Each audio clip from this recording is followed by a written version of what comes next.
Hi, Janice. Week 1, assignment 3, your running assignment. All right, so you took some photos of items and places that the people in your town usually run at. It's snowing on Sunday, sick on Monday. So, went to the YMCA, photographed the indoor track. Excellent. Pair of running shoes. All right, so let's take a look at your critique image and your contact sheet. So, we've got the shoes, and I think they work. Photographing inside is absolutely acceptable. It does not have to be outside because in majority parts of the country, it's covered with snow, and if you're like me, you are so sick of it. All right, so we've got the pink Fila shoes, and I think it works. It definitely kind of lends itself to a feeling of running. So let's take a look at your other items, other images. So first thing, contact sheets. Contact sheets need to be set up a very specific way. They need 9 images per page. You've got that. Perfect. Then they need some very specific metadata. We need the file name and number, the date, the exposure, the flash fire did not fire, as well as the exposure mode. If you check back in the homepage announcements under contact sheets, you're going to find a link to a video tutorial that I walk you through step by step on how to incorporate the multiple types. All right, so I really like these first ones here, and how it looks like almost like a basketball. We have that brown color and the black lines kind of pulling us down to the runners down there, and I think it works. Be a little bit careful with the rule of thirds and getting the shoes out of the very center of the frame. You draw an X through the image. That's what I tend to refer to as the bullseye effect, and your subject is boom, right there in the very center. Let's go on to our next page. So, I like the orange on these shoes, and I think one of the things we can do is, you're getting all the shoe for the most part in all the images. Well, let's get closer. Let's do some cropping here. Let me kind of show you what I mean. So let's take, for example, this pair of shoes. I'm going to grab my cropping tool here. And just real quick, maybe something like, maybe it becomes a landscape instead of a vertical. But something like that, where now each one of the shoes is right along the 1/3 line. I think that could really work and make for a very strong image. So, don't always feel that you have to get the entire shoe or the entire thing in the frame. Try doing some cropping and seeing how it looks. All right, so all in all, I think you did a good job. So if you have any questions at all, please don't hesitate shooting me an email. Hi, Precious. Week 1, assignment 3, your running assignment. All right, so it was challenging for you. Weather this week, yeah, it's just been, this winter's been horrible. Want to go to your old high school, take some pictures you got there, and snows on everything. Yeah, that's going to happen.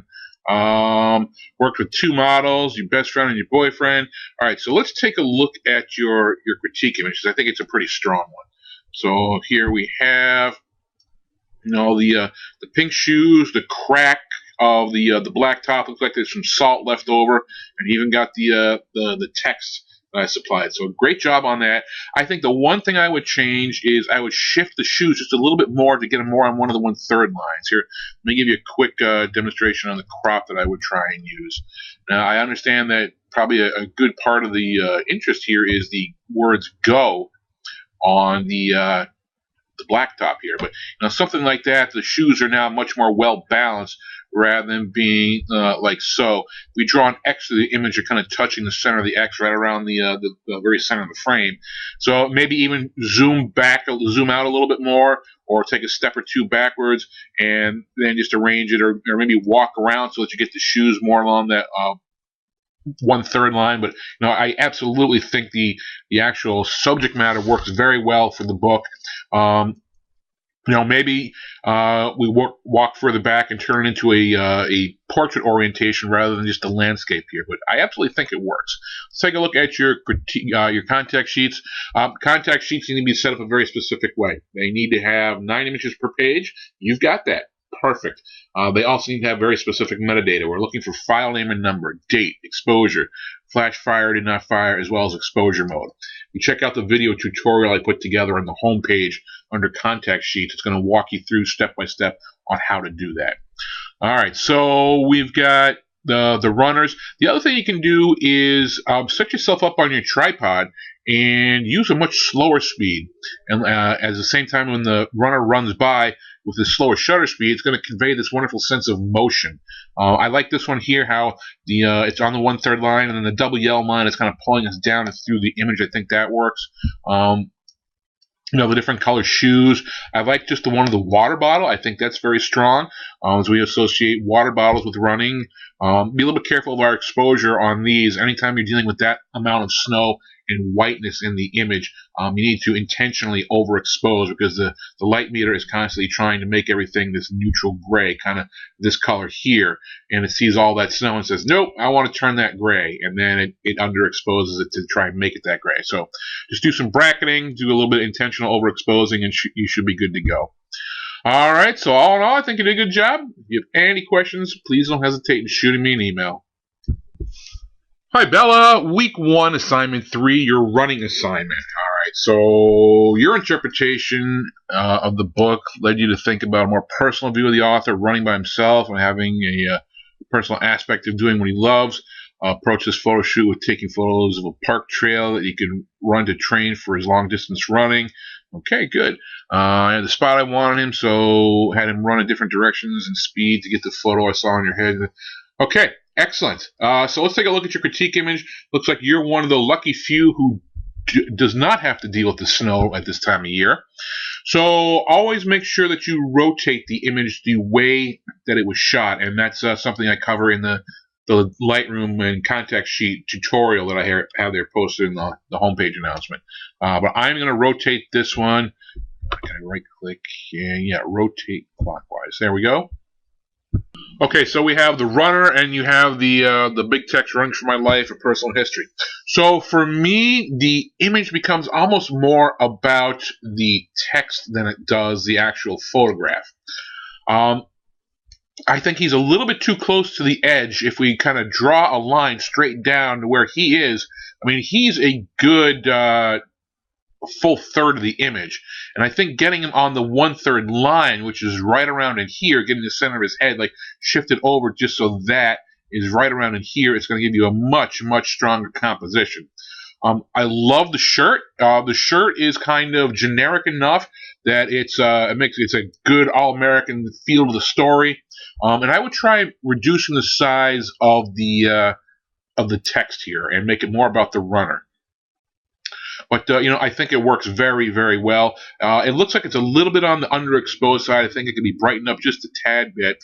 Let's take a look at your contact sheet, see what else you got here. Oh, I gotta rotate this back. 2 more times. Okay, let's go to the top. So contact sheets need to be set up a very specific way. They need 9 images per page. You have that. Perfect. Then it needs some very specific metadata. We need file name and number, date, exposure, flash fire, did not fire, as well as exposure mode. That's covered in the contact sheet video tutorial on how to create them, and it shows you how to incorporate multiple types of metadata all at the same time.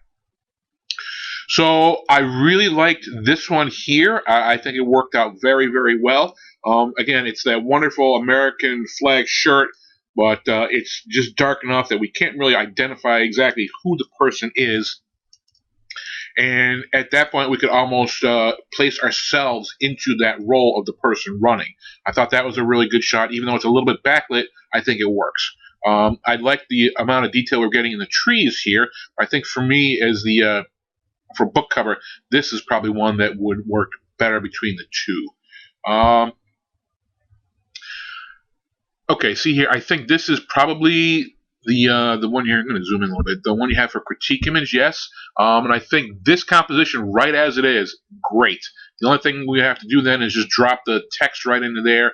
I might even change the color to make it white, something a little bit more it stands out a little bit more. Maybe you could even sample the red of his the stripe here and then change the color to red. I think that would be an interesting image. I love the feel of the Spanish moss from the live oak trees here. But I honestly think that for me, the actual composition of this one here works a lot better. And like I said, I would just try tweaking it and making it a little bit lighter. But that composition there without any cropping is the way to go. This one works well also. We're getting a little bit more detail. We're cropping off the top of the head. I think we've cropped off enough that it's not going to bother me, as opposed to if we just touch the very top. So we have those. Okay, we have this one here. I think that's working nicely too. Blurry background just enough so that the text can go in there.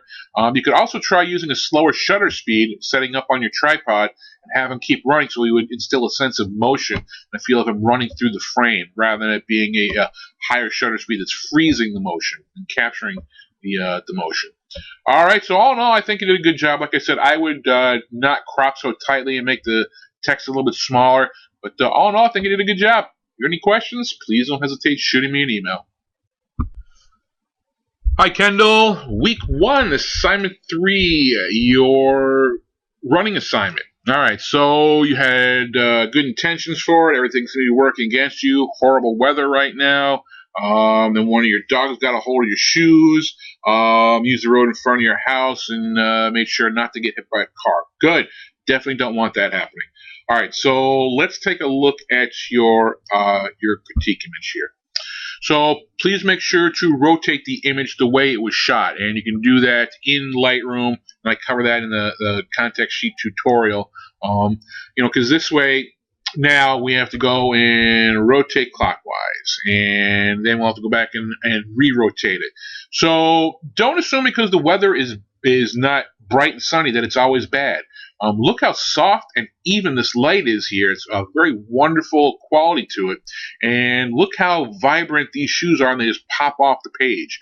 That kind of purplish, bluish, and then this vibrant orange. So I think that works. I would try cropping in and getting a little bit tighter. Might even try filling the frame kind of close with these shoes. We kind of come in here and go maybe like so, and now the concentration is more on the shoes rather than all that dead space going on all around the shoes. So let's take a look at your context sheets. We're going to zoom all the way up here. So, like I said, we have to rotate clockwise, rotate clockwise, rotate clockwise, and one more time, rotate clockwise. No, I went one many too far. Okay, so context sheets need to be set up a very specific way. They need to be obviously rotated the correct way, but the other thing is they need some very specific required metadata. We need the file name and number, the date, the exposure, the flash fire did not fire, as well as the exposure mode. And I walk you through how to do that in that context sheet video tutorial on the homepage. So I'd like you to go back to re-export your context sheets, making sure that you have all the required metadata, as well as rotating those images the way they should be, the way they were shot.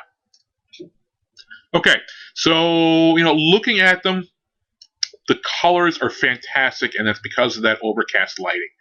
If it wasn't for if it was some harsh, direct, more sunlight, it wouldn't have this wonderful feel to it. So I think the lighting actually worked to your benefit in this case. So, okay, see how now on these we're getting down and close and filling the frame. See, I think this works a lot better, or even this one here, as opposed to the ones you have for your critique image, because we're concentrating more on the shoe. The other thing you can do is have people move throughout the frame and set up on your tripod and use a slow shutter speed, so that way it instills a sense of motion in the shoes, or even in the people's legs as they move throughout the image, and that kind of helps to tell the story of somebody actually running. So, all in all, I think for battling the elements, you did a fantastic job. So, like I said, it's the only thing you can go back and to repost your context sheets with the required metadata, as well as rotating the images the way you shot them. So, if you have any questions at all, please don't hesitate in shooting me an email.